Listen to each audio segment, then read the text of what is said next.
Tell him, hey, Wesley. Tell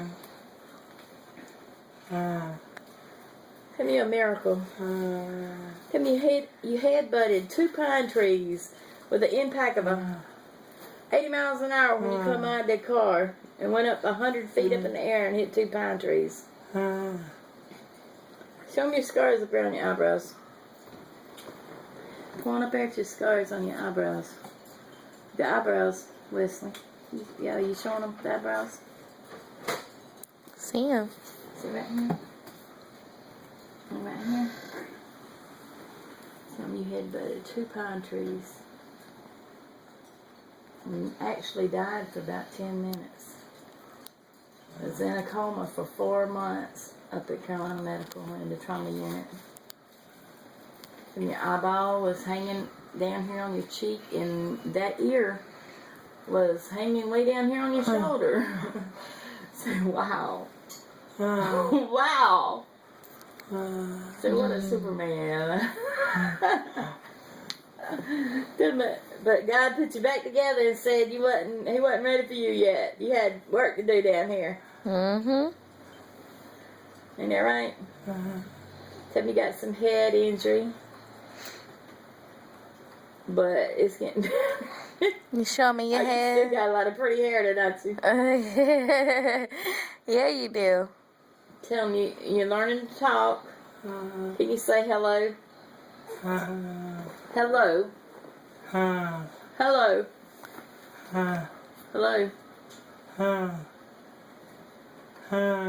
Hello. Yeah. Or you can say when you're hungry, can't you? Hungry. Oh, you pulling your shirt up because you have to be tube fed, right? And you get mad if you don't get enough, do you? When the doctor said you had to go on a diet, you said no.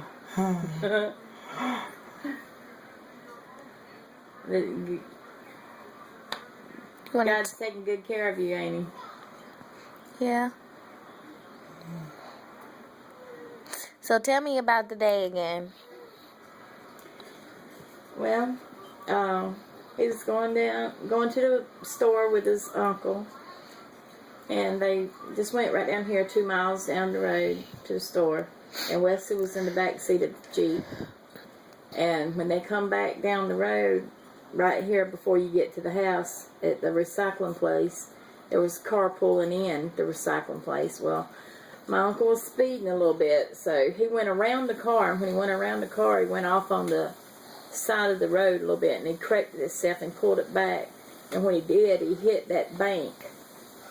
And when he hit the bank, Wesley didn't have a seatbelt on. He was just squatted down between the 2 seats because it wasn't a back seat. And when he hit that bank, going about 80 miles an hour, it shot Wesley up out of the Jeep like a missile. And a woman that was going into the recycling place that they passed, she put her car in park and run across the road because she said Wesley had went up at least 100 feet up into the trees and head-butted 2 pine trees. And he laid mangled down at the bottom of the trees, and there was no breathing, no pulse, no nothing. And she breathed for him for about 10 minutes and working with him until the ambulance got there. And they still didn't have no sign of life. And they was fixing to cover him up when my mom and my sister come up on the wreck. And my sister called. My husband answered the phone. We was in town. And when I had been inside the store, and when I come back out, Wes was on the phone, and he just looked like, I'm like, what is it? And he said, it's Wesley. And I thought Wesley was on the phone. I said, let me talk to him. And I got the phone, and it was my sister. She was saying, Wes has been in a car wreck. And I said, oh my God. And she said, I think he's dead. And I said, don't you say that. And I said, pray for him, pray. Lay your hands on him. I can't get a hold of him. I can't get to him. And I said, get to him. And she said, they covered him up. He's dead. And I said, no, he's not. I said, you get a hold of him. And she said, I got him by the foot. I got him by the big toe. And then we was praying, and I heard her pray out. And I know the Spirit of God was on her because I've never heard her pray like she did that day. And in the background, I heard I heard the ambulance driver say, we got a light pulse. We're going to get him to the hospital. But they had called for the helicopter to get him, but it was like the helicopter was already out in pursuit of bringing somebody else in, and they said it'd be at least 16 minutes before they could drop them off and get down, start headed toward Rock Hill. So the ambulance driver said they would just get him there because they was close to 77. They would have him there before then. And when me and my husband got to the hospital, they couldn't identify him because he was so messed up. And I told them, I said, well, he's got, I was trying to describe him, and they said, well, does he have a tattoo? I said, yeah, he's got Country Boy tattooed on his left arm that he did himself when he was about 14.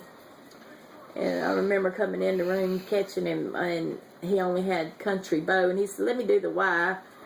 And I went ahead and let him put the Y on there so it'd be Country Boy.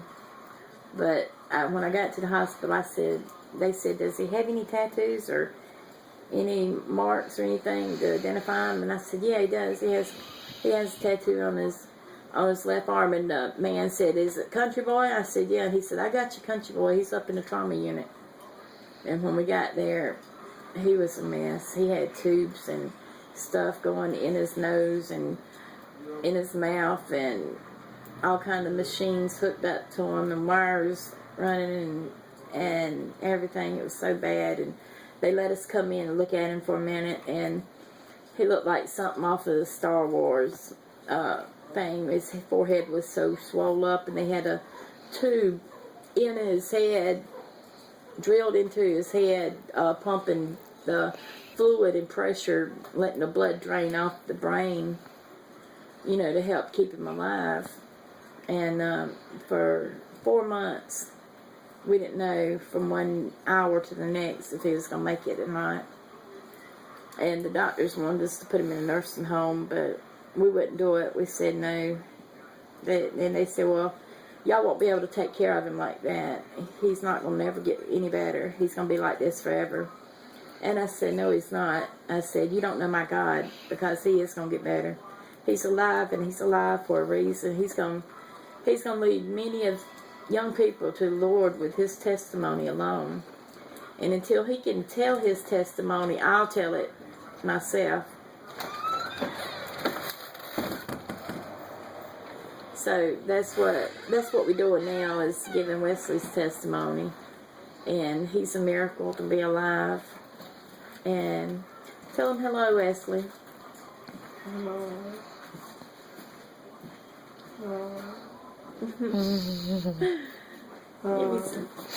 Give me some dab.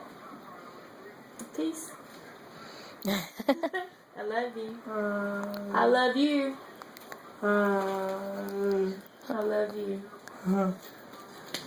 So what is it that you guys have to buy, and all the medical equipment? And Well, we have help. We have Medicaid, and he has head and spine that helps pay some of the things, like his wheelchair. He has 11 different medications that he has to get filled every month, and Medicaid only pays for 4 of them, and then they can override some of them, the things that's like life or death things, like blood pressure, different things, stuff like that. But we have some medications we have to pay out of pocket, and he gets most of his supplies through Head and Spine, but we have to pay some if he goes over, because he's only allowed so much a month. And all his exercise and equipment and things, we purchased that ourselves because we want to do more physical therapy and occupational therapy than what they're offering. they offer. They only offer 75 visits a year. Wow. And his daddy and his sister and myself, we work with him every day on speech, physical therapy, and occupational therapy. And it takes things, like exercise equipment and different things to help us, games, different